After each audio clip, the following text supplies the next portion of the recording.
stronger than he comes upon him and overcomes him, he takes from him all his armor in which he trusted and divides his spoils. He who is not with me is against me, and he who does not gather with me scatters. Y'all, Jesus Christ, he has this under control, but that doesn't mean to be idle and do nothing. Let's stand for right and do what's right every single day in every situation. Even I was trying to find the live feed on the coalition thing. Thank y'all.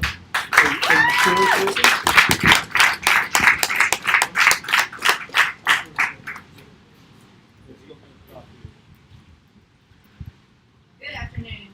There we are. I just want to say that I'm very proud to see all of you here today. And I'm probably going to, I have my write everything iPad so out I can monitor because it. I don't know how to land the plane, so I'll just go on and on. First time out, sir. That's me, girl. Really don't. I gotta see Kristen. You got to try through your RTMP. I am, I'm probably going to reiterate a few things that have already been said. I just want to say that it never ceases to amaze me how God just orchestrates things. We try to plan our steps, but He directs our paths. And even in this, people who've spoken already, I just see how God has intertwined our speeches and the things that He's laid on our hearts, and just excited to see how He connects it all the way through. So I'm just going to start out introducing myself. My name is Danae Selman. I am a wife to the most amazing man in the whole wide world, and I'm not just saying that because he's standing right over here. I use law, but I like the law. I'm also a mother of 5. And I appreciate all the help, and I'm sure amazing Stuart does too. and loving children, and some more bratty than others, but I am their mother. I am also a local citizen here in Palestine. I will. Really, I'm Thank just you, sir. an ordinary person that has come to realize. Yep, now hopefully this will work in Austin. To be completely honest, when all of this COVID mess first came out, Thanks for all the hard work, I was guys. terrified that myself or someone I love would get this awful virus. And really, I was just content with hiding out and staying at home. There we are, sir. I was already a stay-at-home mom who homeschooled her kids, so it wasn't like it was going to be this huge lifestyle change for me anyways. Awesome. But I've never been the type of person to just take something at face value, though. So, It's also without recorded take with something that at hard face drive value, because I behind like it. to dig in and do my So research they and call draw you my and have a conclusions. copy. In fact, That's my what dad the always said that I should be a $5 lawyer short. because my desire is to argue about things. But I don't like to argue That about things wind's that I kind don't of know bothering about. us, but I've got the Although little my husband might block argue thing with that on as there well. off. I don't want to overdrive it. So, They said it looks good. as I begin to Dina was research saying and it really looks look good, and dig into every media outlet that I could possibly, look at on this whole COVID thing and research more and more, the more I began to dig in, the more I did to see that something was seriously wrong. Yeah, But we're that not thing over that there was now. seriously wrong might not be what you think I'm talking about, because you see, that thing lay within me. I have always considered myself, my whole entire life, or as long as I can remember, a proud American, and even prouder Texan. Yeehaw! Yeah. Woo! That's right. Okay, calm it down. Yes. That's why I turned the little booster off. But Again, the more I I'll show you studied, how to set it up. the more research I did, it brought me face to face with the sad reality that I have been nothing more than a sideline American at best. You see, I've been a part of the American team, I've just never actually played the game.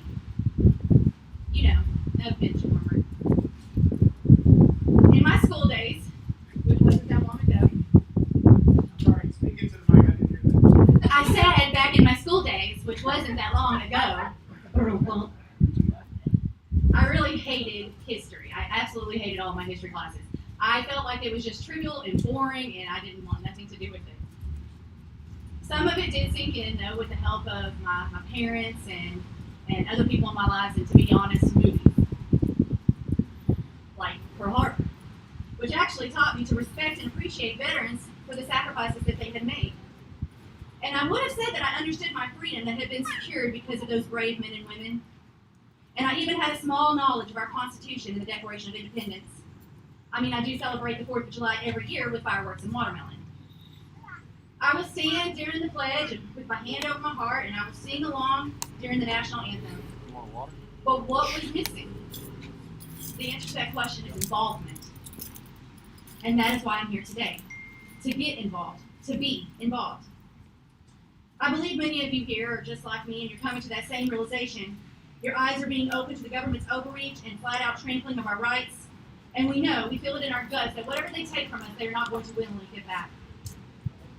Before all this began, I had little concern and absolutely no involvement in politics, other than voting, which usually consisted of a straight Republican ballot. I had paid no mind to our elected officials or what our government had been doing. But I sure have been reaping the benefits of the liberty without understanding what great lengths those before me had gone to ensure those freedoms. John Adams, one of our founding fathers, said, "You will never know how much it has cost my generation to preserve your freedom. I hope you will make a good use of it." So what can we do? More specifically, what can you do? That was the question I had to ask myself. And I honestly believe that answer will be a little bit different for each of us. I cannot answer that question for you to the exact, but I believe by you being here today is a small step in the right direction.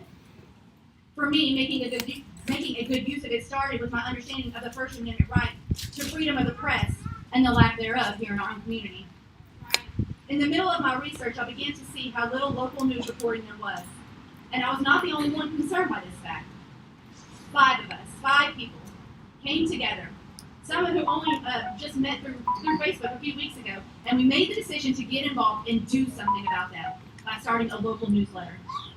Our unifier is this: in the pursuit of truth and bringing that truth to you, the people, to equip you with knowledge of the things that matter and affect us all. Our goal is to bring information to our citizens with truthful, reliable, and unbiased reporting. News from the people to the people.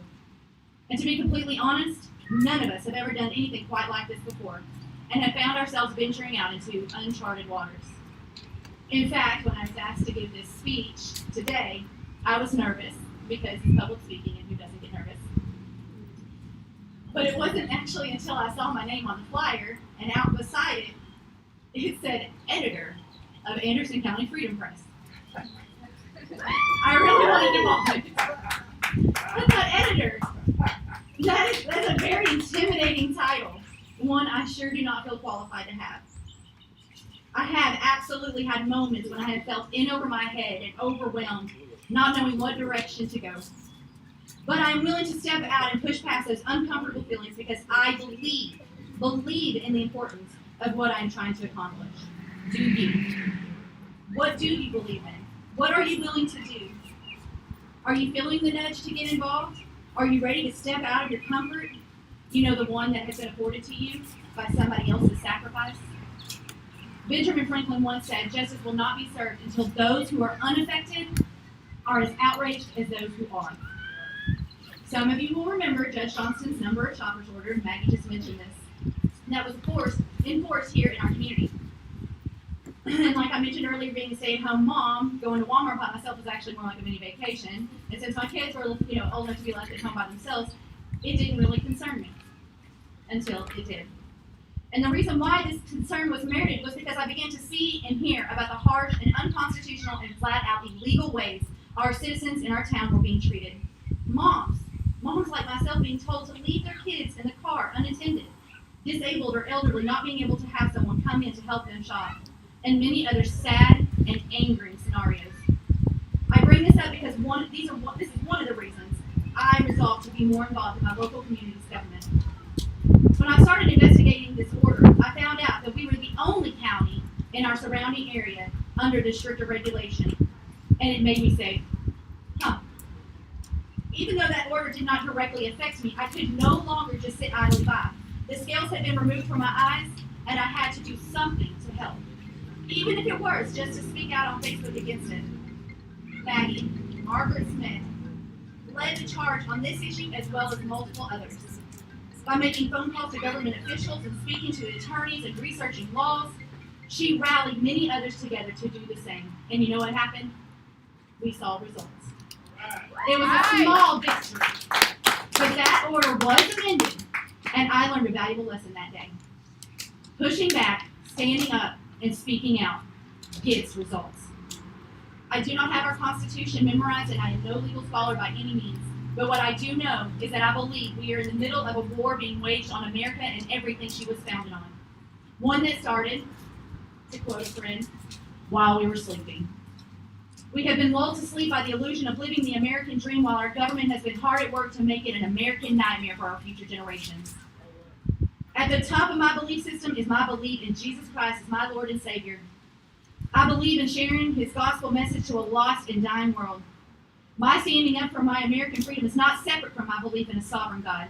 I believe it is by his hand that America will rise or it will fall. But I also believe I am to follow out Christ's command to love my neighbor as myself. And as Jesus himself said, there is no greater love than for a man to lay down his life for his friends. Galatians 6:2 says, bear one another's burdens and so fulfill the law of Christ. Many of our friends and neighbors are being burdened by the gross misconduct of our government. What will you do to bear the burden? How will you get involved? Thank you.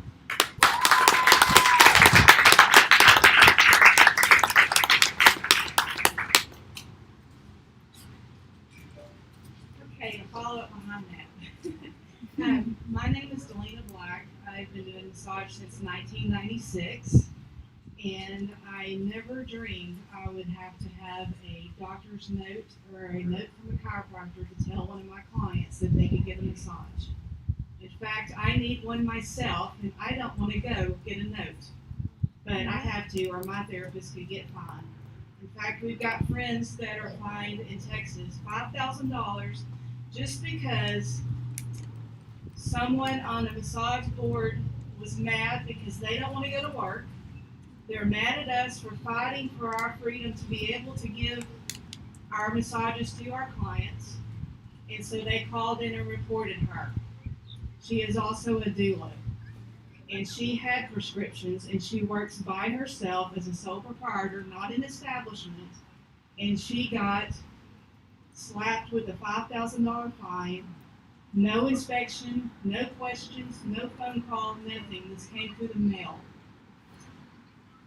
A little bit about my background. I actually provide medical massage. I provide craniosacral therapy for infants and children. It's a specialized technique that only 5 of us in the state of Texas are licensed to do and trained to do. Not a lot of people are aware of it, so I have been taking advantage of this downtime to connect with pediatric dentists, pediatric chiropractors, and even went to an ophthalmologist appointment with one of my babies that I work on. And we should not have to be told that if you have a migraine, you have to go to the ER if you know for a fact massage therapy helps you. We need our jobs back. Yes. We need You to be are able to essential. go to work. I need to be able to provide for my son. I should not have to wait for Governor Abbott to tell me I can go to work to do something I've done for 25 years. That's right. Thank you.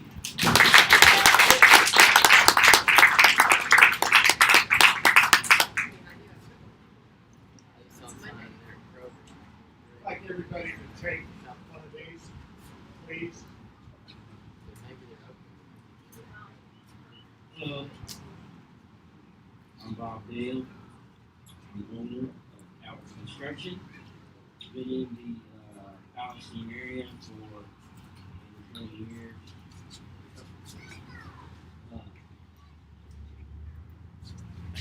Yes, I really consider myself more chief operator because it is Jesus' own, it's his business. Like some of these others you've heard talk today, I don't really consider myself a political activist or a constitutionalist or anything like that. But I'll tell you what I am. I'm American, and I'm a Christian business owner. And you're in Texas. And I thank God that He has upheld our business during this time. We really haven't missed a lick at all, really. I want to read something to you today. I was asked to speak and really every other time. This is different for me. I spoke from pulpits and nursing homes and different places, but every one of these rallies, and it's really no different. You know what? just got before the Lord and I said, God, I want to speak what you want to say to me. And I also stand in support that if God does not get involved in our politics and our patriotism, this country's dead. It's done. If he don't, because he was there from the beginning, he's here now. And it's time that people wake up and realize that. But I want to read to you something. He who dwells in the secret place of the Most High shall abide under the shadow of the Almighty. I will say of the Lord, surely he shall deliver you from the snare of the fowler and from the perilous pestilence. Let me tell you what perilous pestilence is, okay? It's infectious, contagious disease of epidemic proportions, or also it is anything as a doctrine regarded as harmful. Two things that we are very much dealing with today. He shall cover you with his feathers, and under his wings you shall take refuge. His truth shall be your shield and buckler. You shall not be afraid of the terror by night, nor of the arrow that flies by day, nor of the pestilence that walks in darkness, nor of the destruction that lays waste at noonday. 1,000 may fall at your side, and 10,000 at your right hand, but it won't touch you.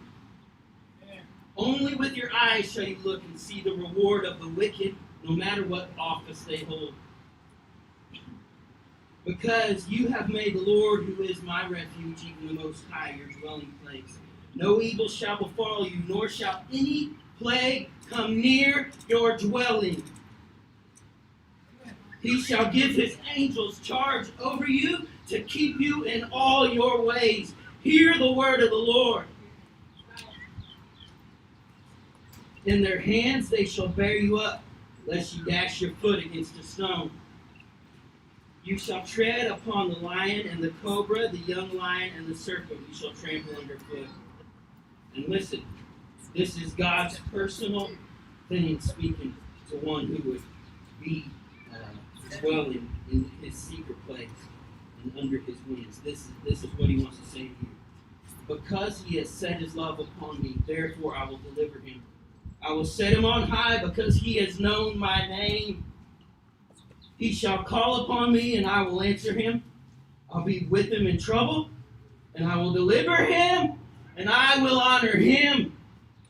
With long life I will satisfy him and show him my salvation. I want to tell you that there's a promise to those who are God's. We don't have to worry about a virus. I want to tell you this.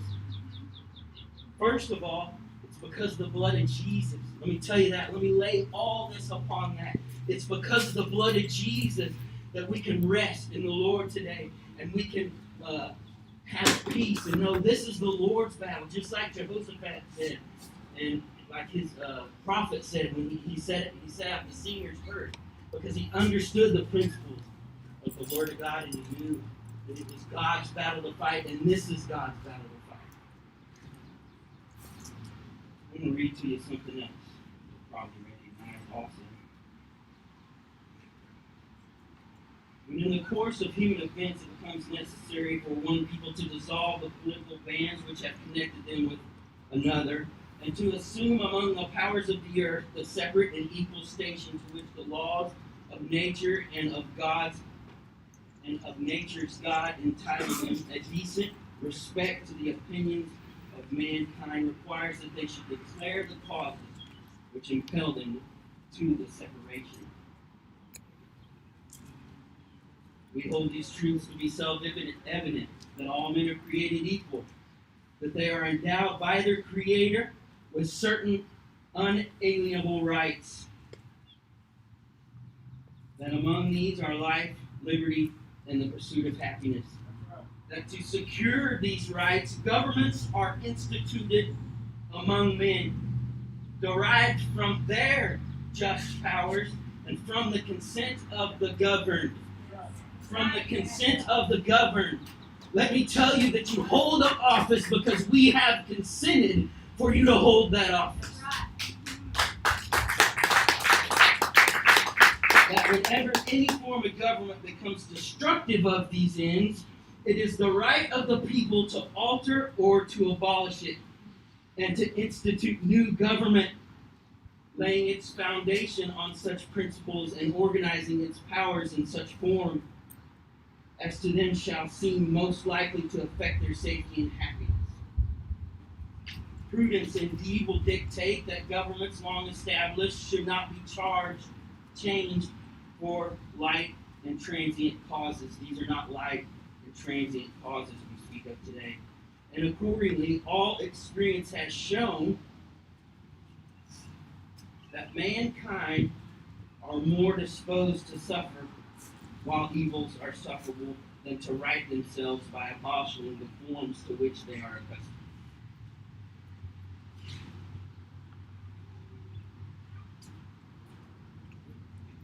But when a long train of abuses and usurpations, pursuing invariably the same object, evidences a design to reduce them under absolute despotism, it is their right, it is their duty to throw off such government and to provide new guards for their future security. Such has been the patient sufferance of these colonies, and such is now the necessity which constrains them to alter their former systems of government. The history of the present King of Great Britain is a history of repeated injuries and usurpations, all having in direct object the establishment of an absolute tyranny over these states. Goes on to say, to prove this, let facts be submitted to a candid world. And if you go on to read that Declaration of Independence, those things are concernedly familiar. If you go on to read those grievances that these men were talking about in this Declaration of Independence, they are concernedly familiar with what we're dealing with today. And I want to tell you, I want to commission you that we are free. We have been set free if you are God's today. If you are Jesus, if you have been set free by the blood of Jesus, you're free both spiritually and for at least a little bit longer, unless we stand up, you're free in this country. But it is time. And once again, I will say that patriotism, I hate to use the word politics, I hate to be associated with politics, but they must be tied together. And we must trust in the thing that led our forefathers to design this as they have to begin with. I want to tell you, it's time to make a Declaration of Independence once again. I read that part about the King of Great Britain. We don't have a king here in the United States. We do have a lot of people holding offices that think they're king. They think they're king. And they need to understand that to free us from that. And there needs to be a fresh spirit of a Declaration of Independence, both spiritually, politically, physically, and in every way. And now is the time. Now is the time. One thing that was mentioned in this Declaration of Independence and how it is man's nature to set and let these things go on. That's what they was talking about in the middle of that dialogue.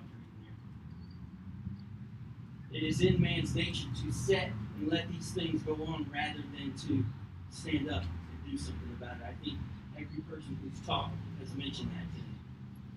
That we sat by for a while just watching things go on, but as I said, I'm not a political activist necessarily. I'm not a constitutionalist, although it is getting a lot more interesting as things go on. But I am an American, and I'm a Christian business owner, and I think it's time that we stand up. It's now time. It's time for Americans, whatever you consider yourself, it's time for Americans to get involved in their freedom. It's time. Like a prayer. Father, we thank you, Lord God. We thank you, Lord God, that you set us free. And Lord Jesus, that it is by your blood even that we all just stand here. It is by your blood that we can walk free today. And your blood was poured out so that I don't have to stand up here and wonder if you're upset with me today, God. But you poured out all your wrath, all your anger upon Jesus Christ.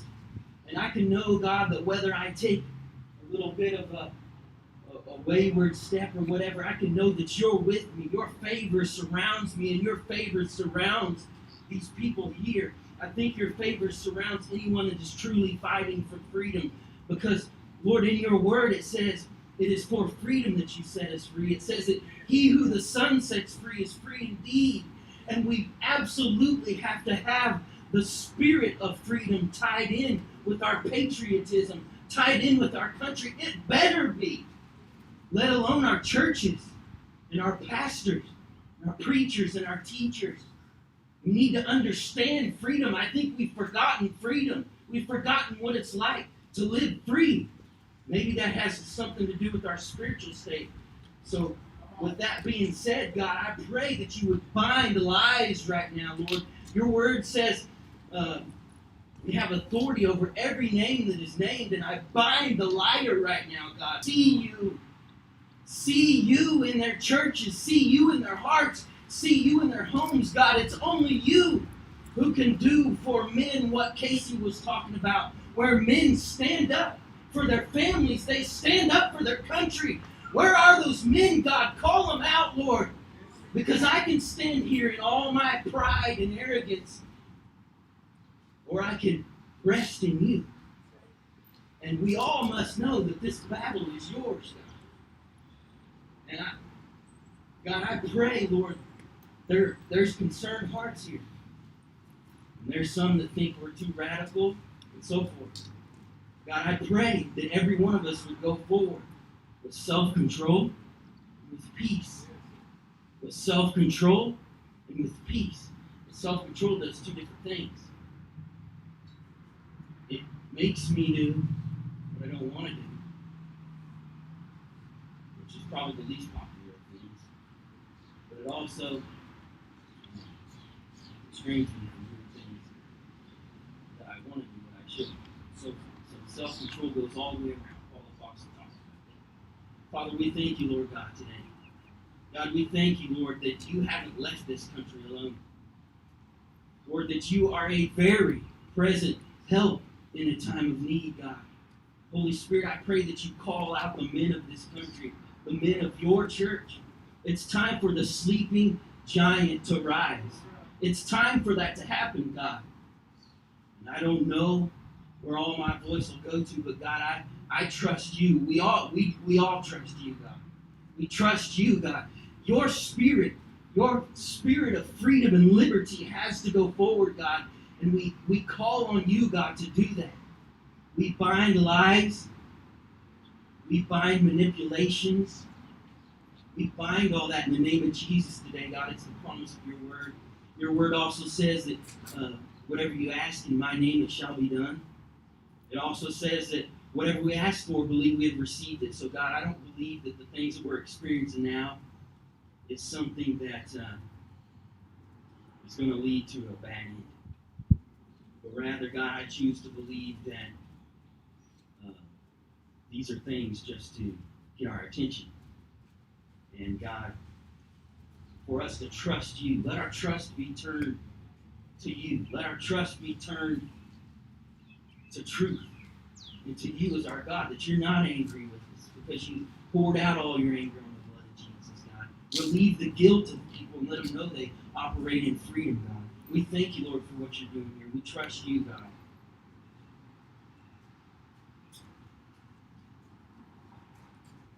God, we need you. We ask you, God, once again, God bless America. God bless America. We ask this by the blood of Jesus and in his name. We pray. Amen.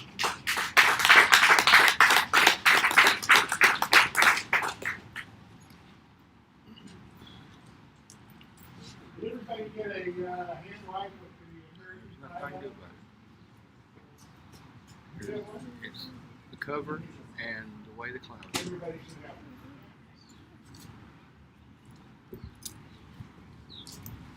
So anyway, I had intended to speak, but I was asked to speak.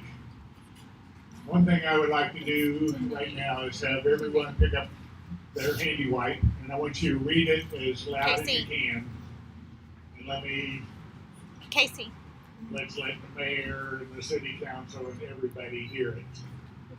So, we hold these truths to be self-evident, that all men are created equal, that they are endowed by their Creator with certain unalienable rights, that among these are life, liberty, and the pursuit of happiness. Okay, now, you are smarter than the 3 Supreme Court candidates that I spoke to before this last election. Nobody knows what the first law on page 1 of the entirety of 800,000 pages of U.S. law is. But if you go to page 1 of book 1, right here, page 1, it has just that. So what you just read is the reason why the Constitution was written. So you may not know that you're a constitutional expert, but you are now. That's all you need to know. God-given, unalienable rights. Life, liberty, property, and the pursuit of happiness. And anything that violates that in any small way is unconstitutional. And that's why the Constitution was written, was to protect your God-given, unalienable rights. So it's real simple. 35 words, and you can be a Supreme Court justice. 2 or 3 of them. So anyway, It's on 6 I got different 2 pages other right quick now. things. And I got a recording on This right here is I just Xeroxed a copy of a book that a guy wrote. His name is Pastor Dan Cummins. When I first started going back to church about 8 years ago, it was in a cattle barn sitting on hay bales and bleacher seats at Keepersall. That guy now is holding church for the first time in 140 years in the U.S. Capitol. So, and he's a part-time chaplain for the U.S. House. So if you can go from hay bales and bleacher seats to the Capitol of the United States, the freest nation on earth, God can let you do anything. Now, the other thing was, just recently, last Friday, Bishop Strickland in Tyler, he's the head of 33 Catholic, or 33 counties, the Catholic churches in 33 counties. He issued what the Tyler paper called a manifesto. Now, if you look up the word manifesto in the 1828 Webster's Dictionary, it'll tell you a call to war. And I would say that that's what he's telling us we're doing. It's a call between the Christians and the anti-Christians. And if you're not on board with being a Christian and going to church, I pray that you will. So anyway, with God's word in his book, anything can happen. So before you leave today, this reiterates what a lot of people have said, but it's with authority of the Catholic Church and a bishop that I never knew was so constitutional. But there's a link on the top of this page, and it'll go and you can read all of this. And I'm not going to read it to you. I highlighted some of the stuff, but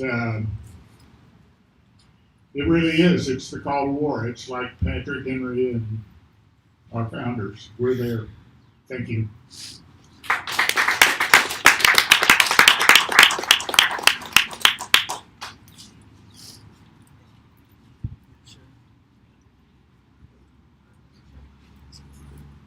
Hi, y'all. I think it's awesome to go after Bob because he's been teaching me about the Constitution, and Stuart will go after me, and he's been teaching me about the Constitution as well. I have to say that I have also written this speech because I'm like Renee, and it takes me an hour to go get butter from Berkshire because I'll just start talking. So my speech is going to keep me on track. But I'm going to start off a little off subject because I just want to speak from the heart as well. Not that this is not from the heart, A little bit better. I'm so proud of You you, don't even got and I'm 35 so proud numbers. of you. And Cool. Maggie, I'm Like proud the of you, old film sister. cameras. The And girls do it all the first of time. all, I have to say that I know you and I They're know missing a good lesson. Maggie are strong women, and I can relate. And you will relate with my husband because it takes a really strong man. It's 2 o'clock. You don't shut up. No, we don't. No, ever. You just don't shut up. So, I just want to say I'm so proud of y'all. I'm new to public speaking as well, but when you like to talk, I just have to tell you it gets easier. And I'm about 3 weeks ahead of y'all, I think, in our organization, and it's the most fun I've ever had in my life. Because when you walk in truth, when you have courage, good things happen to you. And people who walk in truth and have courage, you attract them into your life. And it makes it easy. We have given birth to something, and that labor is hard, but it is the most satisfying thing I have ever done in my life and will continue to do. And I want to say too to you that I am so glad to hear your story and that you're able to speak today because at Texas Freedom Coalition and East Texas Freedom Coalition, There we go. that's what we are trying to do. We are bringing attention to stories like yours, the non-essentials, the ones that Big Daddy down in Austin has said you can't work because you're not essential. But it's not dark. Well, I reject that. Oh, no. Everybody is essential. Everybody's job is essential. Everybody's economic health is essential. And in the coming weeks, in the coming months, in the coming years, I want you to remember what Abbott and people like him created when he said she was an essential. My name is Kristen Bentley. I'm with Texas Freedom Coalition. 6 weeks ago,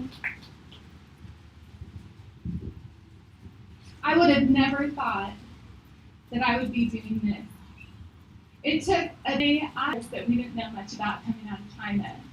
So, and I'm a researcher, and I have a research background as well. So I said, I'm going to pull back. I'm taking my little one out of preschool. He goes to a great play-based preschool with a True Patriot. And I told her, I don't know enough about this virus. I'm keeping him at home. So I took him out 2 weeks before we were required to do so. But then when I started reading, I started to see the truth. And I saw that this was all a big lie. And that compelled me to take action. And the first action that I took a lot of courage. Because I woke up on Thursday morning, about a month ago, and I knew there was a protest in Austin at the governor's mansion. And I woke up at 7, I believe, and I told my husband, I have just enough time to make it down there. But I know you have to work today, and I'm grateful that you have a job and income, but I'm scared to go by myself. And it's only my fear that is holding me back right now. And so my husband, who's a strong man, encouraged me to go get ready fast, and he would get my coffee for me and meet me at the car. And so I backed out of my driveway. I prayed to Jesus, to watch over me that day, and I didn't look back. I drove 4 hours there, spent about 4 hours at the Capitol, and spent 4 hours driving back, and it was the most fun I'd had in a month. So I'm new to this, but what I realized is that I was prepared for it, because I was working within one of the most politicized, corrupt, fake institutions in the United States. It's called the public school system. So I didn't last very long working for the public school system, so I decided to work with it. And I started advocating for children and families, ensuring that special needs students got what they need and what is rightfully theirs under the law. I'm a special education advocate. I have a master's degree in special education. I work with a lot of people who hate my guts, and I love it. It is actually really fun for me. But I also know there are some good people in that system. I know a lot of good teachers. My sister-in-law is one of them. My best friend is one of them. And my favorite part of what I do as a special education advocate is that I see that there are people who are willing to work with me, who have an open mind. And there's no better feeling when I influence those people to do what is right, because I reminded them and inspired them why they became a teacher and why they became an administrator. And when I do that, I create systemic change. I don't just help that one student. I create change within a system, and that's really important to me. And I have to say that although it is fun to brag about my enemies, and I've already made some enemies in all of this, and it's really fun to brag about those too. But the truth is I do make a lot of friends too. And not all of these people who thought they were going to hate my guts actually do in the end. Okay. So I'm not going to spend too much talking about that, but I have a really important thing to tell y'all today that relates to this. I am here today to remind you that the institution of our public school system, a lot of you are homeschoolers, I know already, but I am here to remind you that that institution is a liberal arm of our government. And I am warning you that it believes it owns your children, that it knows better than you, and it is very suspect of you as parents. When you enroll your kids in public school, you are giving them a level of consent that homeschoolers do not allow. This consent is what gives them, or it, the institution, the arrogance to think that it has any decision-making power over your child, to meddle with your family in a way that can actually be extremely destructive. And the most vulnerable of those people are the ones without money. The ones who are desperate for the school system to give them childcare. And I want everyone here, even if you're not, your kids aren't in the public school system, you already know not to participate in it. What the government does when it tries to create desperation and dependence is that it believes by doing that it will own you.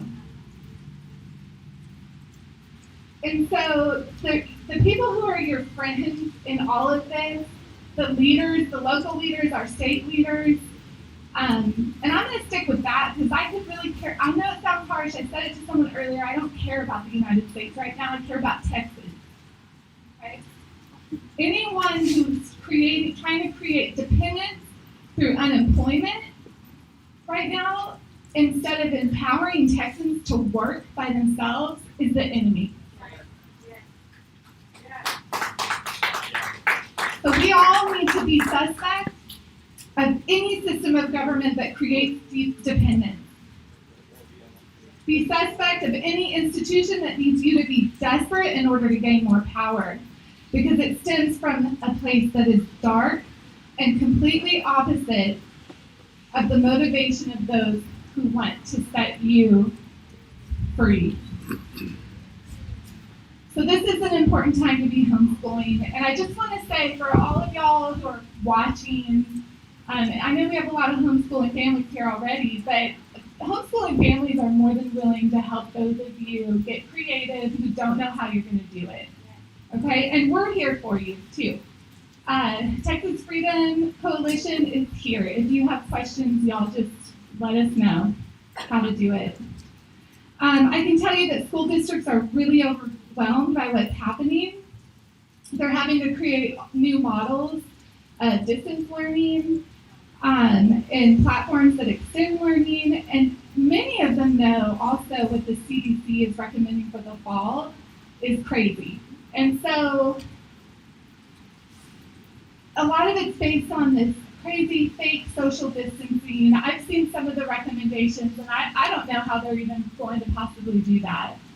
I think a lot of them know it's going to hurt children emotionally and socially, but aside from a few brave black sheep, they will go along with it because they haven't had the courage to speak out. They're dependent on their jobs. They're afraid to take a stand like the officer in Seattle. Please do not let your children participate in that lie. Please do not let them instill unwarranted fear in your children. And please never give them any ownership of your children. That's right. The last thing I want to say, and it's important, is this.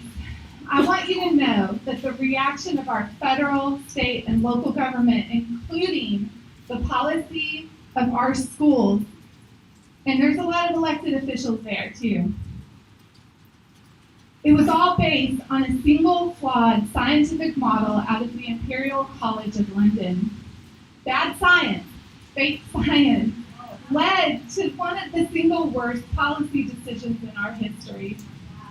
And within days, they knew that that model was flawed. But did they revise their orders? No. A tyrannical government would never revise their orders, because why would they ever let a crisis go away without trying to take more? So they didn't revise them, they extended them, and they expanded upon them. And what they continue to use is fear. Fear is their silent weapon of mass destruction. They are using psychological warfare, and it's spiritual warfare as well. And they are using it on your children. Now, I was actually, you can look at my speech, I had crossed a big part of it out. I'm going to read it. And I have to read it because a couple of men have stood up here and they've asked, including Casey, I know you asked them, we talked about this the other day. They asked, where are the men? And I want y'all to know there are a lot of incredible men in this movement. And I know some of them, I've become friends with some of them, and I call them my brothers. And I've had a lot of discussions and thoughts, and I've come to some conclusions on my own.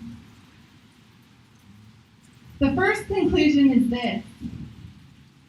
The women who are leading this movement were mothers. And ultimately, we know that the institution of government wants our children.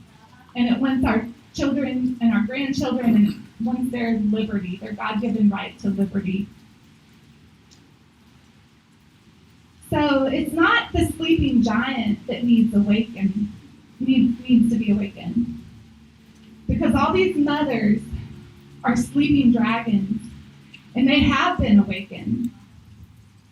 And a sleeping dragon is a dangerous thing to mess with.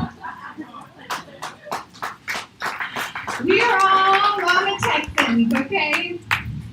And we love to say you don't mess with Texans, but boy, you don't mess with a Mama Texan, all right?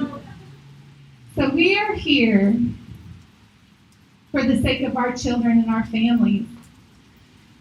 And it will benefit everyone.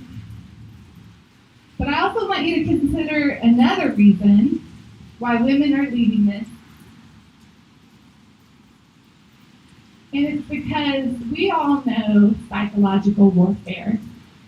We start using it when we're about 3 or 4, maybe 5 years old on the playground. And all of y'all know what I'm talking about. And I used to be a teacher, so I saw it for myself. The little boys, oh my God, they have no idea. And so I find it really, really interesting and appropriate that the ones who know psychological warfare are the ones who are on the forefront fighting it right now.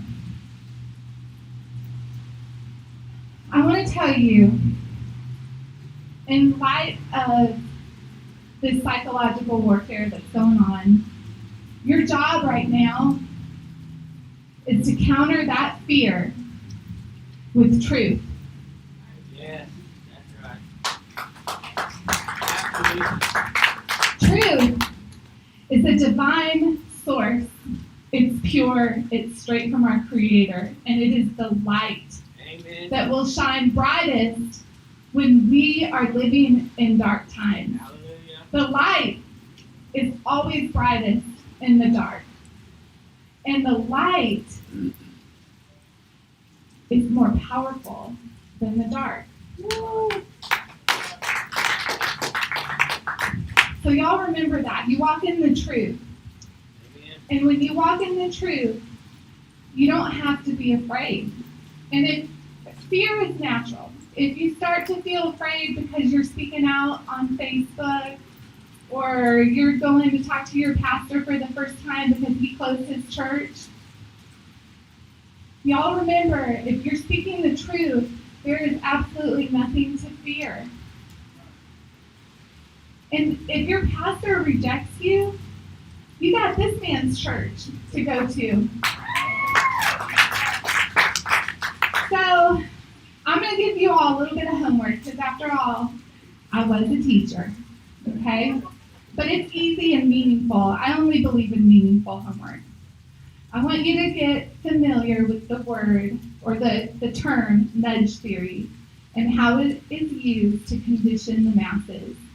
Most of us have seen what we would call a brainwashing of the American people. But really, it comes down to nudge theory.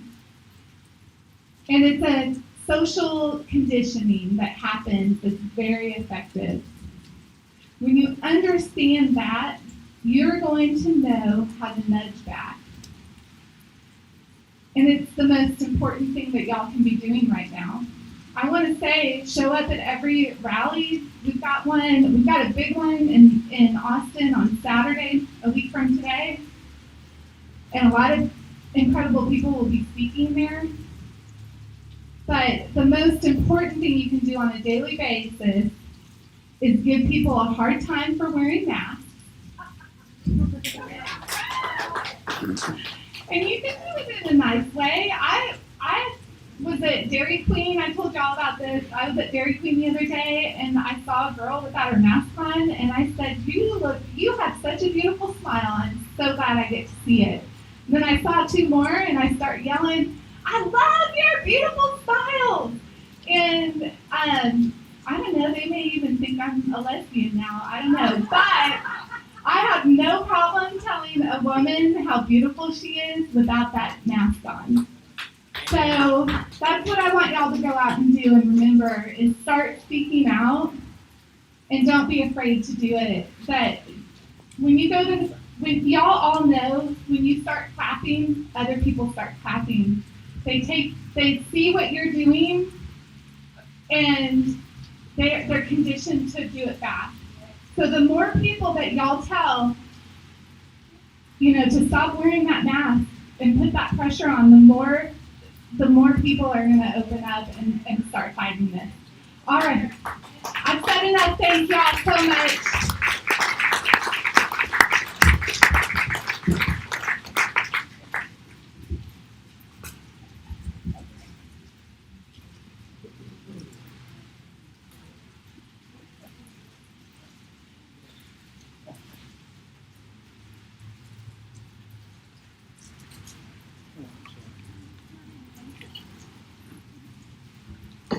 Hey, thanks for inviting me out to speak. I appreciate it. My name is Stuart Rhodes, the founder of Oath Keepers. And I just want to say that I'm very encouraged to see the kind of grassroots organizing that I see happening in Texas. I know it's happening across the United States. That's a very good indicator of where we are, and also of the fact that the American people, I think you talked about earlier, are now realizing that they've not been paying enough attention to local politics down at the county level or the town level. So I think it's something that I encourage you to not stop. We've seen this as a pattern over the years. First of all, I used to work for Congressman Ron Paul, who was a Texas congressman, and I also worked on his campaigns for 2008 and 2012. And what we saw is that in the name of a campaign, we'd get Americans to go and take part in the political process. All the Ron Paul Republicans took over Republican parties across the country. Of course, they were rejected by the establishment of the GOP. But then after the campaign was over, they went back to sleep and just disintegrated back into the woodwork. That's a mistake. It's your responsibility. Your responsibility is to be present and involved in your local political goings on at all times. You have to. It's a duty. Now, to the men, your responsibility is to be provider, right? But it's also a responsibility to be a protector. And it's not just against bad guys in a parking lot or invading your house. It's also bad guys in a position of high power who have taken upon themselves to treat you and your children like cattle. And that's exactly what is happening right now in our country. It's not new. I'm going to tell you a few things you might not know about, but I encourage all of you to go back and look through our history. And so there's a lot of things that have happened, but I'm going to point out some 5 key ones. Go look up the foundation of the Federal Reserve, 1913.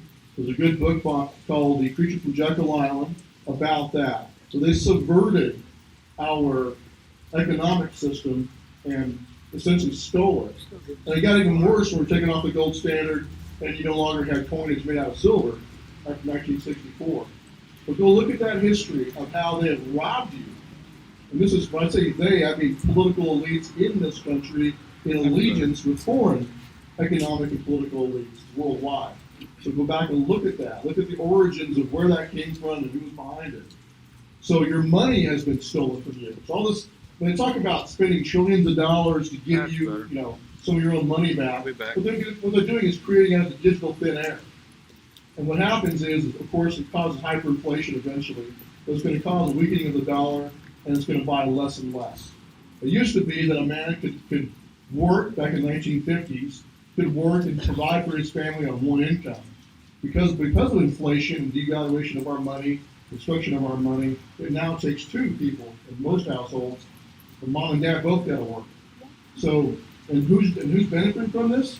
The billionaire bankers at all times. Yeah. They always get that money first. You saw it with the bailouts back in 2008. Now you're seeing it right now. Who gets the money? Big corporations get it first. Yeah. And look who's still open. Walmart, Home Depot, etc., while mom and pop businesses are wiped out. Yeah. So just understand that you're being pillaged economically and your children are being sold into slavery. This country will not be free until the Federal Reserve is destroyed, until that destruction of our economy is flipped back around and is ground into dust. You won't be free. That's right. The second institution you will not be free until it's destroyed is the CIA. Yep. You have got to purge that. That is the deep state. The combination of the Federal Reserve and the CIA, and along with that the NSA, etc. That whole, you call it the surveillance police state or surveillance industrial complex, That must be destroyed. And that's exactly what John F. Kennedy was about to do before he got assassinated right there in Dallas. He was about to disintegrate and fracture the CIA and scatter to the four winds. And he was also about to go back to sound money. So he ticked off the Federal Reserve and all the international bankers. He ticked off the CIA. He also ticked off the FBI. And he ticked off the mob. His brother was going after the mob and the Attorney General. So he pissed them all off.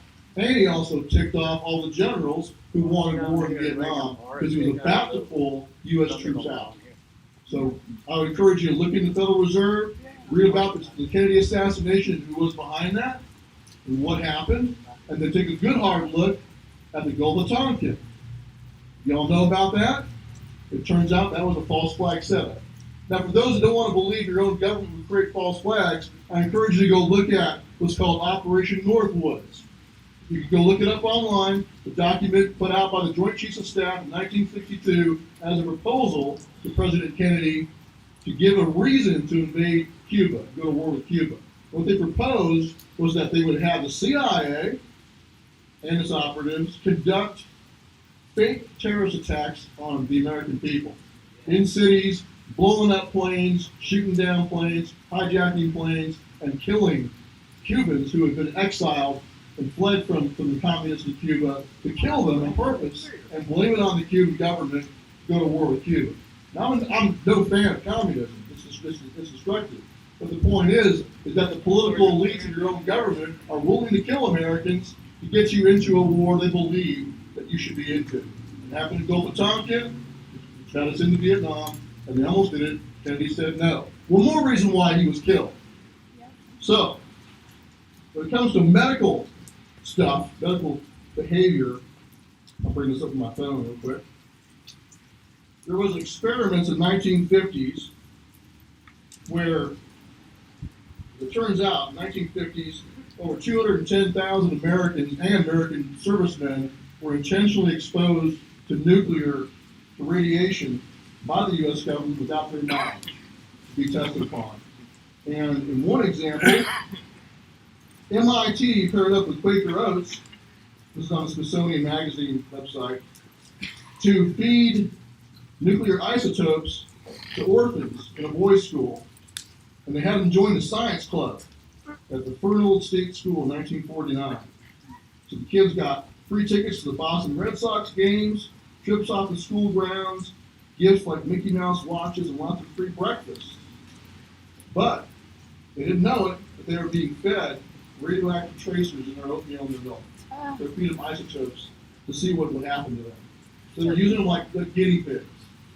And as you probably know about the Tuskegee experiments was done on black men with syphilis, who were told they're being treated for syphilis, but no, they're being given a placebo because they wanted to see what syphilis would do to them. So that's the U.S. government right there, in your own history. Those are facts, not a conspiracy theory. So when people start worrying about what might be in the future vaccine that they tell us we all must take, I think you should point back at those experiments, 2 examples on the American people, and say that you don't trust them for damn good reason. That's right. Pardon my question. So where are we at? Well, when this thing first hit, I had a team of oath keepers that were experienced in the medical field, in intelligence, and just one was retired colonel, U.S. Army colonel, who had been a 5th Army liaison to FEMA, and understood emergency powers and understood what was going on. And our conclusion was, and their conclusion was, this was a man-made virus, that it might possibly be an actual, biological weapon. So we were very concerned about it. And we put out guidelines, recommendations to governors that included things like closing down the public schools, which I think the kids are better off at home anyway. So there are things, and getting geared up in case it's going to hit. We all heard what they said was going to happen. All the hospitals would be overwhelmed, so we were like, hey, get ready.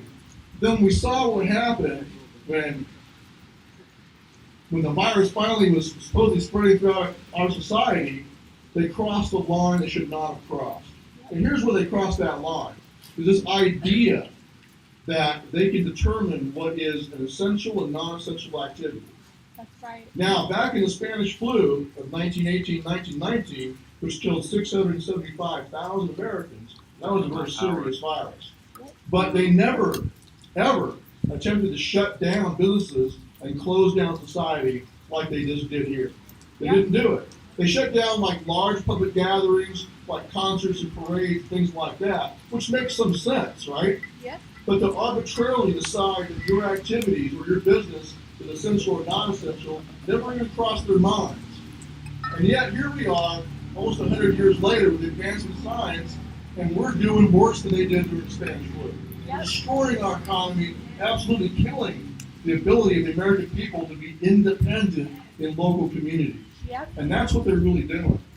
So what we have to do is say, even if, because they're saying that there could be a second wave coming up, even if that wave is somehow worse than this one, you still don't sacrifice your rights on the altar of security. You still don't violate the Constitution.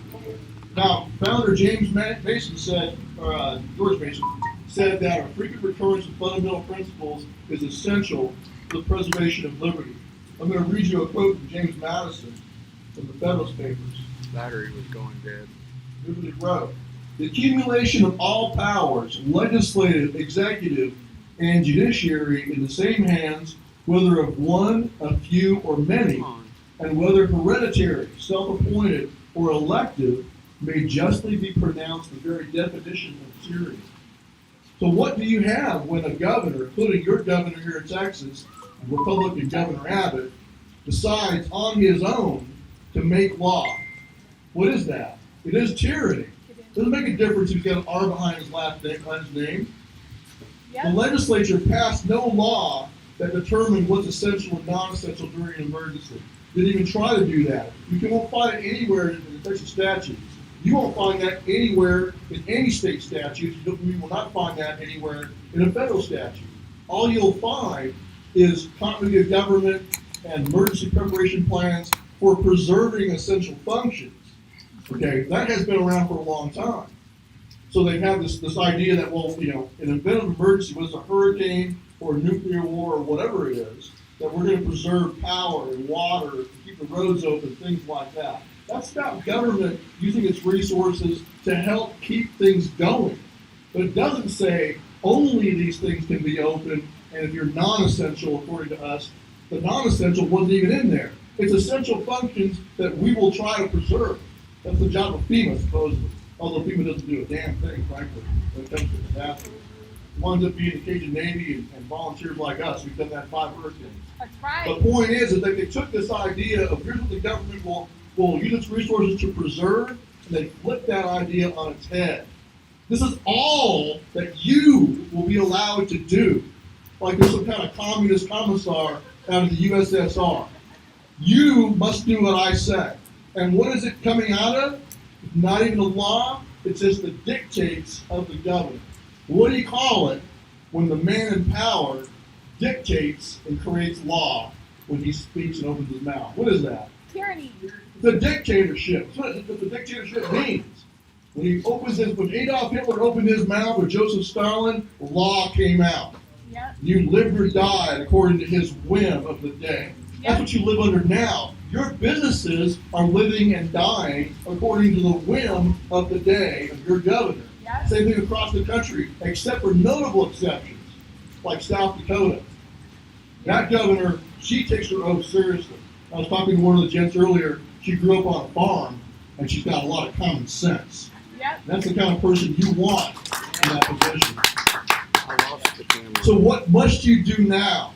You must keep doing what you're doing right now, which is getting active again and getting involved in your community. And I have a responsibility to be blunt with you. We are in the same position that the founding fathers were in their day. They had the East India Company. That's what their example of fascism in their day. And real fascism, as Mussolini himself defined it, is a marriage of big business and big government. Yep. And the East India Company was a good example, a great example of that from our own history. They were chartered by the Queen, created by the Queen, linked up with the Queen to go out there and conduct business in the name of the empire and to colonize. And they colonized this land here. And in rebellion against that fascism, that tyranny, our founders rejected the idea that we live under a bunch of oligarchs who are a bunch of bankers and rich businessmen and combined with government. They rejected that. And yet, that's exactly what we are now under right now. Not legitimately, illegitimately. They have supplanted our constitutional republic and replaced it with the very same system that we rebelled against and then bled and fought to separate from. Yep. We're under the same kind of tyranny now. So you are in the same place they were. When Patrick Henry gave his famous "Give me liberty, give me death" speech, he said, "I'm going to be blunt with you. Here's where we're at." At that point, he said, "We have no choice but to fight." Now I'm going to ask Bob, put Bob on the spot along with the rest of you. When he gave that famous speech on March 23rd, 1775, just 2 weeks before the fighting began at Concord Bridge and Lexington Green, he gave that speech in front of the house, in front of the rebellious house of the delegates in Virginia. Now, why was he giving that speech, Bob? What was that speech in support of? What was his motion? Okay, did anybody know? The famous give me liberty death speech? It was in support of his motion as a delegate from Hanover County that they form a militia in the state of Virginia, independent militia companies, every county in Virginia is part of their answer to the Crown's abuse of power. And his motion carried. That's why he gave that speech. Now, I spent a month in January down with a team of oath keepers in Virginia, assisting a lot of the patrons there who are beginning to form up independent militia companies in every county. And the last one we went to was a county muster of 600 men standing with slung rifles, many of them recent veterans from Afghanistan and Iraq, serious men who know what they're doing, and their neighbors who were prior service but were just as committed. And the obligation of every one of them who are prior service is, of course, to train those who are not and share their skills. And that's your obligation. Every single one. Who raise your hand if you serve in the military? Okay. You have a duty and responsibility, whatever your MOS was, to pass on your skill sets.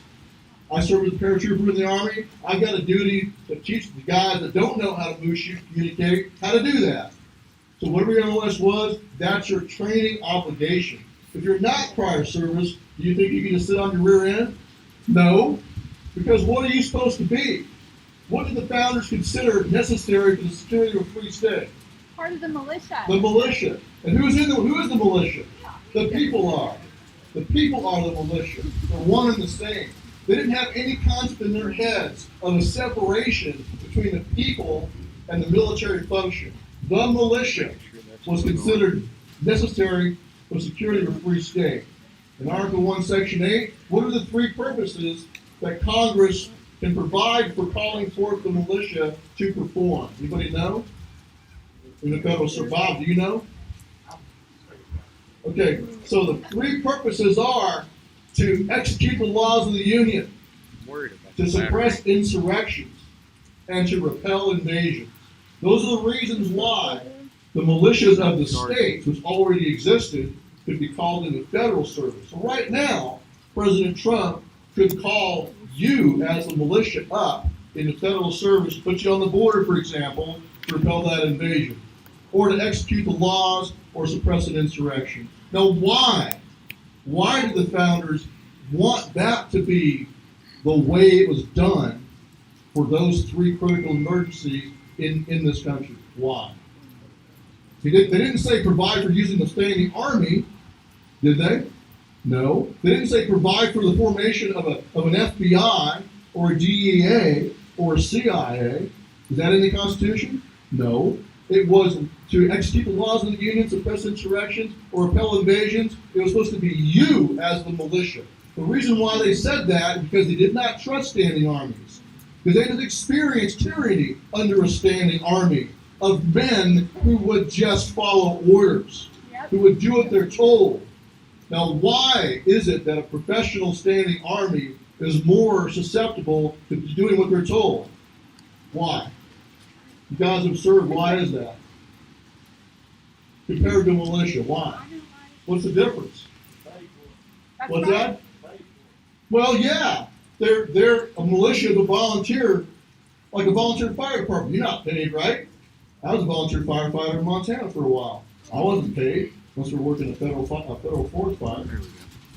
They relied on volunteers, you, and civic duty to step up and protect your community. And they understood that if you take a man and you make that his profession, a professional warrior, and that's what he does, he's more likely to go along, to get along, because he won't lose that paycheck. That's what feeds his family, right? Roof over his head, food on the table. He's also worried about losing his pension, right? Or his retirement. And also losing the status he has of being a professional soldier. What else is he going to do with his life? That's all he's done. Do you see a parallel right now? Yes. The same exact problem also applies to your local law enforcement. If they're a professional police officer or a sheriff deputy, that is their career. They have to worry about losing the ability to feed their family and put a roof over their head. They're going to worry about their pension and their retirement, right? And also the status of being a cop. It's going to be on. How many here have been in the police service? Raise your hand. Okay. No one here? But I'll tell you, because we got good cops in our organization, including national leadership, they'll tell you that's a heavy pressure on someone. So when a police officer goes along and just follows orders, whatever the orders might be, like to arrest you because you didn't leave your child in the car to go in and get food, is that police officer off the hook? Is it okay that he did that because he's got to feed his family? What do you think? No. No. Why? What was his oath? To support and defend the Constitution of the United States and the Constitution of Texas, if he's a Texas lawman. Now, where's that oath come from? Same oath I took as a paratrooper. Same oath I took when I was sworn in as a lawyer. Same oath every politician takes. Where's it come from? Where's the oath at in the Constitution? What article is it in? Article 6. It tells you the U.S. Constitution and all laws enacted thereunder are supreme law of the land. And every officer, executive, legislative, and judicial, must swear an oath, and federal and state must swear an oath to support and defend the Constitution. The founders put that in the Constitution itself. They put it there for a reason. The oath is not to protect and serve. The oath is not to do what I think is right. It's to defend the Constitution. The oath is not to keep everyone safe, to defend the Constitution. That's it. That's all there is. Now in Texas, they've modified it slightly. I'm not sure it's even constitutional. But they said, yeah, you swear an oath to support and defend the Constitution of the U.S. and Texas and to and the Texas laws. But that's presuming, of course, that those laws are constitutional.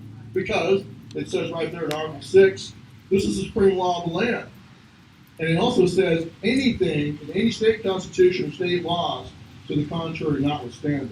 Which means that if your state constitution violates the federal constitution, that's invalid. Constitution, the U.S. Constitution up here, including the Bill of Rights, that's the supreme law of the land.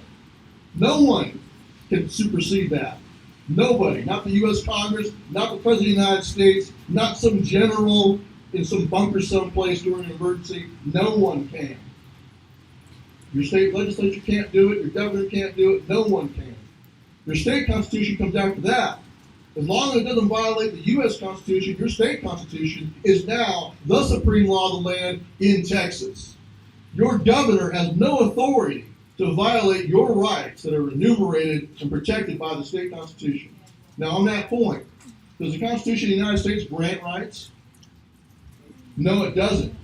You don't see anywhere it says, like the First Amendment, Congress hereby grants the people the right to free speech and assembly or religious freedom, or the right to petition government for redress of grievances. It doesn't say that. It says Congress shall make no law respecting those rights. Those rights pre-existed, as was said earlier by several people. The founders understood it's self-evident because these rights come from God. You're endowed by your Creator to certain inalienable rights.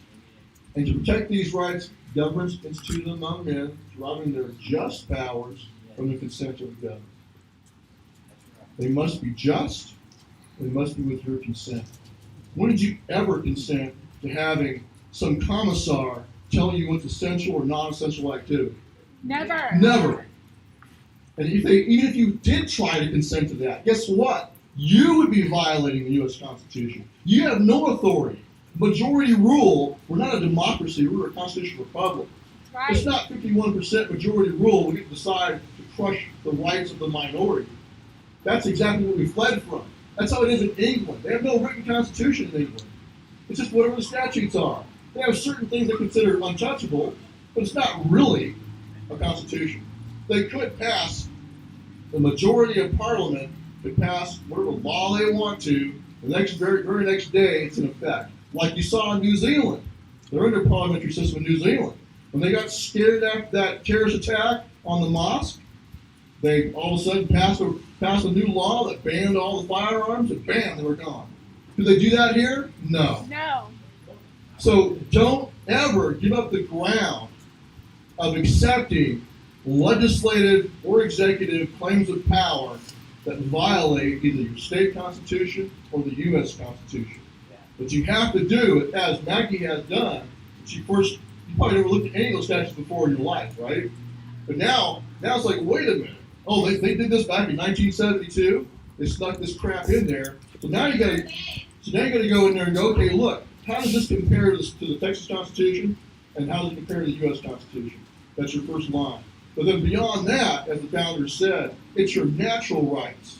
And even if this form of government, which it has become abusive of these ends, it's been twisted and turned into something it was not. The Bill of Rights, the fear back then of many of the founders was that by enumerating these rights, it would somehow infer that unless you could find it listed right there, that you didn't have a right to something unless it was listed. That was their concern. That's why they wrote the Ninth Amendment. What's that say? The enumeration herein, I'm going to paraphrase, enumeration herein of certain rights shall not be construed to mean that the people don't also retain other rights. According to the founders, your rights were as innumerable as the stars, or like grains of sand. And the power of the government was limited, confined, enumerated, and limited to what was actually listed. It's upside down now. They claim the authority to rule over you in all cases whatsoever, which is what Thomas Paine wrote about, that only God has that power. And the claim of power now, and it goes right down to your own governor here, is that they can do anything they think is necessary unless you can point to a specific right protected by the Bill of Rights or your Constitution in Texas. But it goes even worse than that. Because the real claim now is that when the emergency is bad enough, even those rights can be set aside. So you got Governor Cuomo, you got the NYPD on bullhorns. I saw a video the other day, I couldn't believe it, telling people that their protest is an unauthorized activity. It's a non-essential. That the Governor Cuomo and the Mayor Blasio had declared protests non-essential activities, and therefore it was an unlawful gathering. Have any of them ever read the First Amendment? Apparently not. Or they believe, like all too many do, that our rights are only for normal times and can be set aside during emergency. We saw that during Katrina, right? You had the mayor of New Orleans ordering all the police to go and confiscate weapons, and they did. And not just New Orleans police officers from all over the country who had been brought there by the federal government to assist in the hurricane. They had cops from California, cops from New York, cops from all over the place. And they all obeyed unlawful orders that were later determined by a judge to be unlawful. That's one of the reasons why I founded Oath Keepers. We saw that and I was like, it's a serious wake-up call. The police in this country are not, of course, in public school, what do you expect? They're not taught the Constitution. They're not taught those fundamental principles. They're not taught about their duty to refuse orders. And right now, I've been here in Hood County, Texas for about a month now, and I've gone to their commissioners' court meetings, and I've gone to their Republican Central Committee meetings and watched what was being said and done, and it felt like I'm in the invasion of the body snatchers. Here are these Republicans who your state party's principles declare that you're all about upholding the Constitution as originally intended by the founding fathers, and yet here they are violating it directly. And then they say, when they're challenged, we had one commissioner in Hood County stand up, Dave Egan, God bless him, and he proposed a resolution. He was referred back to 9 months ago, and I know that's happened across the state. You had counties declaring themselves Second Amendment sanctuary, right? They said, hey, we declare ourselves a Second Amendment sanctuary. And the reason why that movement took fire across the country is you had state legislatures and state governors starting to trample on the right to keep and bear arms. So you had counties standing up and saying, we're not going to go along with it. I think it's a good thing.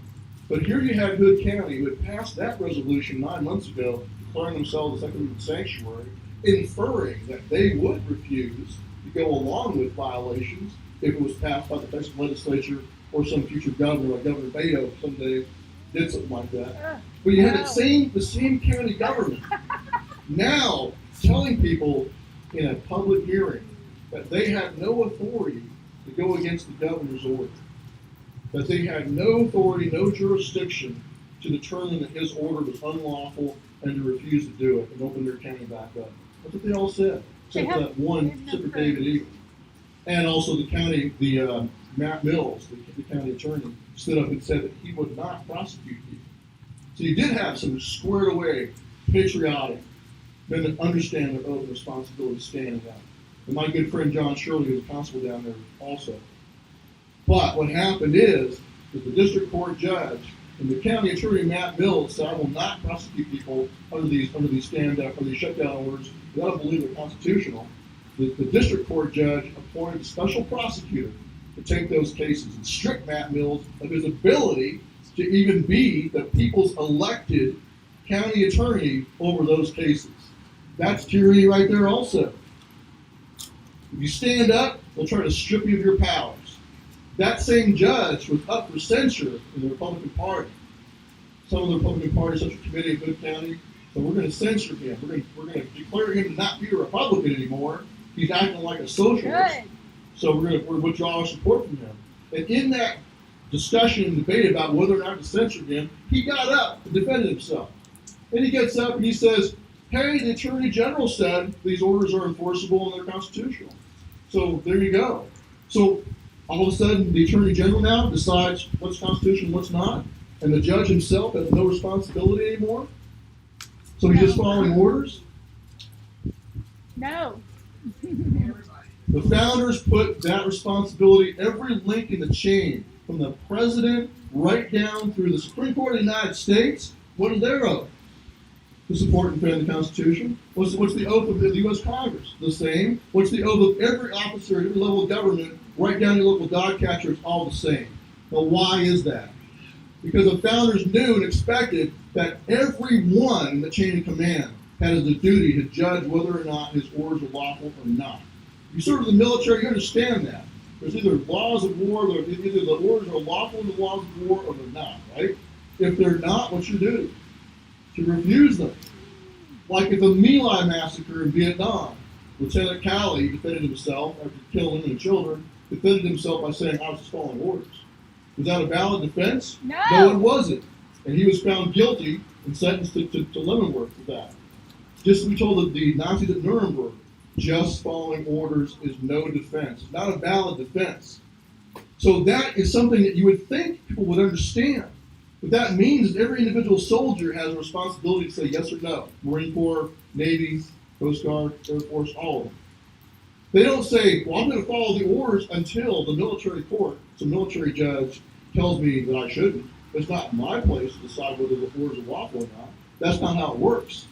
You're in the hot seat. You must determine whether or not the orders you're going to give are lawful. If you refuse to follow a lawful order, what can happen to you? You can go to Leavenworth, right? Or you could be actually executed in wartime. So you're on the hook either way. You're on the hook if you refuse a lawful order. You're also on the hook if you follow an unlawful order. The same exact duty and responsibility applies to every sheriff deputy, applies to every sheriff, applies to every county official, right down the line. Every beat cop, all of them have that same responsibility and duty. And yet, what you see now is this claim that, oh, we can't determine that. That's for the courts to decide. Is that the founders' design? Was the oath, I will support and defend whatever the judges say? no. Or I will follow all orders until the judge tells me otherwise? That wasn't the oath. But that's what they've done to us. Not only you are living under an oligarchy of economic giants that have the rule over you and treat you like cattle, you now also live under a judicial oligarchy as well. And the slavery mindset, which is that we will do whatever we're told until a judge tells us otherwise, is what you are experiencing right now, right here in your own county. I'll bet you money. Yep. Right? Yeah. It's like a disease across the country. Nowhere in the U.S. Constitution does it say that the courts alone are the final arbiters of what is constitutional. In fact, I'm going to close with this. Thomas Jefferson and James Madison showed you the way. When John Adams, a great patriot, became president of the United States, there was a quasi-war with France. There were hostilities, like a Cold War with France. And during that time of excitement and emergency and perception of we're going to go to war with France, the Federalists, which was what John Adams was, they put together a statutes called the Alien Sedition Acts. And part of what they did is they criminalized criticism of the president. Newspaper editors were jailed for criticizing the conduct of John Adams and his administration. This is amazing, right? This is John Adams. You think that this guy would be immune to this kind of thing? He's a lawyer, a great patriot, one of the leaders of the revolution, yet when he became president, he signed into law something that clearly violated what? The Constitution. The First Amendment. Clear violation. And yet he did it. Just goes to show that power corrupts. Okay? Yep. And anyone is susceptible to it. Anyone. Trump, Abbott, anyone is susceptible to the temptations of power, especially when there's fear and anger going on, like post 9/11 or now COVID-19. Yep. And this is like a medical 911, 9/11.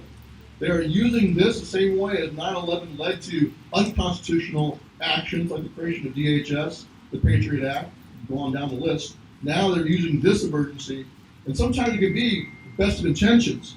I'm sure John Adams was not a nefarious person that wanted to destroy our country, and yet he was doing something that was fundamentally in violation of liberty and in direct violation of the First Amendment. So what was Jefferson and Madison's answer? What did they say to that? What did they write? That should be famous. You should all know. They wrote the Kentucky and Virginia resolutions. Okay? And in those, they declared that the legislature of the state, not the judges, they didn't call on the federal judges to step in because the federal judges are packed with Federalists. They knew they wouldn't do anything for them. They said that the legislature of the states, this is the doctrine of lesser magistrates, for those of you who know what that is. The legislature had a responsibility and duty to stand up, declare what was being done by the federal government unconstitutional, declare it null and void, and then to do one more thing, to interpose themselves and protect the people of their state against it. And that's exactly why the founders put that oath in the Constitution. And Madison, who was considered the father of the Constitution, knew exactly what it was for. And he did not go to the judges. He didn't go to the state judges either. He didn't go to the Supreme Court of Virginia or Kentucky and say, hey, we want you to step in. No, the legislature. So that lets you know, your smoking gun right there, to know that every elected official has that duty to declare the order unlawful, to nullify it, to declare it null and void, and to step in and interpose. Your sheriff has a duty right now to step in and interpose between you and the governor and protect you against that. If the governor's doing wrong, which he is, he's no better than John Adams, not by any stretch of imagination, right? Is Governor Abbott a greater patriot than John Adams? No. And yet when John Adams was wrong, Jefferson Madison called him out. You got a duty too. Call him out. And make sure that your sheriff, your county commissioners understand their duty. Every level of government, down to the local beat cop. It takes just one. Like Greg Anderson, that police officer from Washington State, standing up like he did. It takes one man to set that example. Or like Shelley Luther, standing up and refusing to comply. The judge tried to compel her to incriminate herself. He said, if you admit your guilt, if you admit you were wrong, if you admit you were selfish, then I won't put you in jail. That's a violation of her Fifth Amendment right to not be forced to incriminate herself, testify against herself. She refused. She stood her ground. She went to jail. That's civil disobedience. That's a long tradition in this country as well. The founders did it. When General Gage outlawed every town hall meeting, did they all go, oh, well, I guess we can't have a town hall meeting anymore because General Gage said no? What'd they do? They held town hall meetings anyway, right under his nose. They defied him, they nullified, they carried on like free people. And they forced him to come after them. This is a big lesson for you also to go forward. They forced General Gage to come after them, where they were strong and he was weak. Out in the country. But what had they done in preparation when the day was coming? They had formed militia companies. They had formed Minuteman companies. They had gotten ready. They took over their local political machines at the county level, but they also got themselves ready. So my last word I'm going to say is to you men. Every single one of you is supposed to be the militia of your county. No excuses. So you've got to do it. You need to come together now. You need to set aside whatever differences you might have or have had in the past, or petty squabbles, and you got to get your crap together and start training, get yourselves back in shape, and prepare yourselves to fulfill your duty as the militia of this county and of this state, the Republic of Texas. That was. Any questions? Real quick? Yes, sir. What about having constables deputized police? Absolutely. And here, I forgot to mention that. In your community, your sheriff, as was talked about earlier, he is the highest elected law enforcement officer in your county. But where's his authority really come from? The people. No, the Constitution. Okay. But yes, he's elected by you, which gives him some shelter that the vulnerability of being fired makes him harder to get rid of. But his authority to stand up and say no, it's not like the sheriffs are inherited with special powers under our Constitution. That's not true. But it is true that as an oath sworn officer, he has that same duty. But because he is elected by you and he is the highest law enforcement officer in the county, he's in the hot seat especially. And if he does form up a posse behind him, like Sheriff Arpaio did in Arizona, that's the magic bullet. I have yet to see, and Sheriff Mack can confirm this for me, Sheriff Mack was the CSPOA head. I have yet to see a situation where a sheriff has stood up, and I've seen him in Nevada, for example, standing up to the feds, and in Utah. Never have they ever tried to railroad over a sheriff, because they understand that he's at the pinnacle of his authority as the people. He's the highest law enforcement officer in this county. He's oath sworn. He's elected by the people. They don't want the optics of them roughshotting over a sheriff. But it changes the equation when that sheriff also has a strong posse behind him. Like Sheriff Arpaio, at one time he had a 3,000-man posse. You can't go in and just Roger Stone Sheriff Arpaio if he has a 3,000-man posse, right? You can't just leave him to the perp walk and shackles. It's more difficult. So I encourage you to make sure you got a constitutional sheriff, and when you get one in like that, I hear the one you got coming in, that's pretty good, you need to be his posse. So again, to the men especially, but to all of you, yes, the posse should be a strong posse behind the sheriff, and that could be your way of fulfilling your responsibilities as the militia, since you don't have an official militia system anymore in this state, which you need to resurrect eventually. But yeah, sheriff's critical. I asked constable. Oh, sure. And the constable can also do the same thing. Absolutely. You can deputize people. Now, during emergency, I think under statutes, I'm not an expert on Texas law, but I believe under your statutes they're allowed to deputize during emergencies. Now, what John Shorty has done as constable in Hood County is he's formed up a volunteer group of the Hood County Volunteers and asked folks to volunteer for that. So yes, I think your constable could do that, so can sure. Any other questions? No? Good. So, Oath Keepers, our responsibility is to train people. So, we are now doing online training. We're on Discord now. Moved over. Facebook is obviously not our friend, so we moved over to Discord. And Discord is Discord. This is that's another version of Facebook, but it's much more free. And we'll be doing online training there. We will also be doing in-person training. And we do encourage you men here, form a training group. The founders call it training bands. Just form a group of guys, whether you're prior service or not. Forget about labels and titles, 2%, oath keeper, whatever. Just the men of this county should get together in a training group and train. And those of you that have the skill sets, you need to cross-train your people. And those of you who weren't prior service, if you did construction or you've been an electrical engineer or whatever, those are valuable skill sets also. You will have a role to play. You come together right now in this room, let's do a little quick sample. How many here have medical training? Raise your hand. There you go. Hands going up. How many here have communications training, either military or civilian?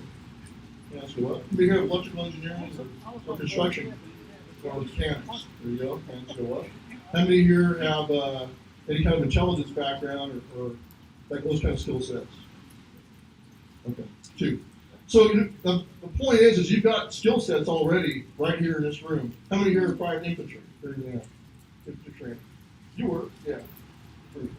So there's skill sets already here. How many here are hunters? Raise your hand. All right. Best soldiers are hunters. Best soldiers are country boys, right? You guys got skill sets already right here. So my responsibility with Oath Keepers is all we do is try to take what you already have and make you realize what you have and then help you use it. So we're here to advise you and we're here to help you. And I know you all signed up. If we missed it, there's a sign-up sheet going around. You can sign up for any future alerts on training. Gary back there is a corrections officer who's also 101st Airborne. He's your neighbor. I'm going to charge him with coming out here and helping establish an Untitled Chapter.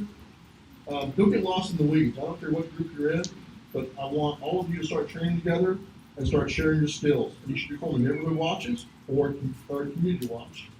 You should be forming church security teams. All your churches should be prepared. Are your churches prepared to be a refuge in time of storm? No. Do they have emergency power, emergency heat, emergency water? Do they have food storage for the people of the church or for the community? But you got to rebuild what the founders had. They had resilient and strong communities. You got to build that now on your own. Do it where you can through official channels, and where you can't do it through official channels, you do it as volunteers in mutual aid. Okay? All right, thanks everybody. I'll be around for a little bit. If any questions, you can ask me.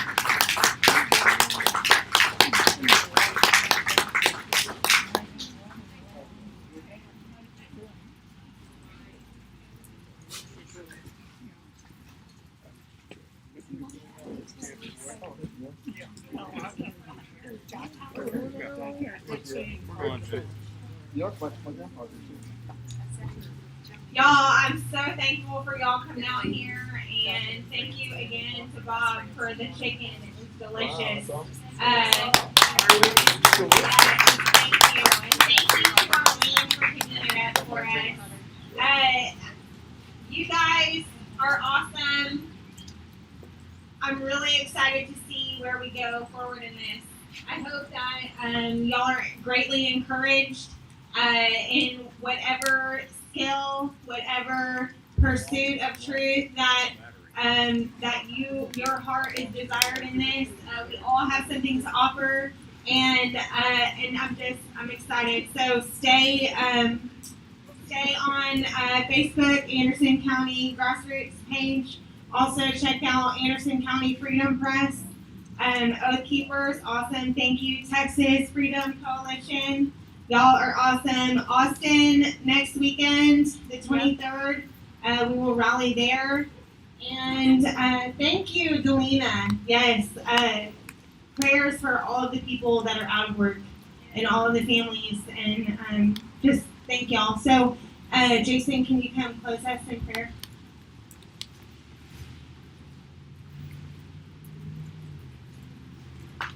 Father, we just thank you, Lord, again for the opportunity to gather together to share stories, to testify of our experiences, God, to gather under the banner of your goodness, to be encouraged, to look back in our history. God, I pray that as Americans, this generation, whether they're willing or not, would understand that it falls upon us to look back and to learn our great nation.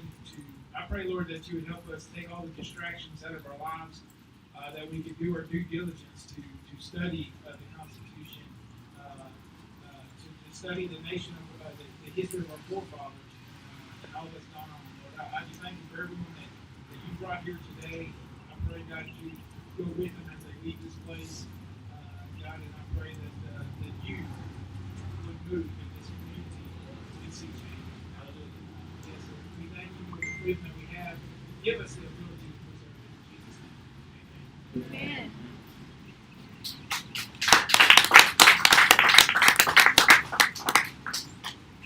Amen. I'm hungry. Me too. Wow. Okay, good. There's a great taste. Just not That was pre-recording Greg's gonna need video, us. Uncle Gary. It was on YouTube.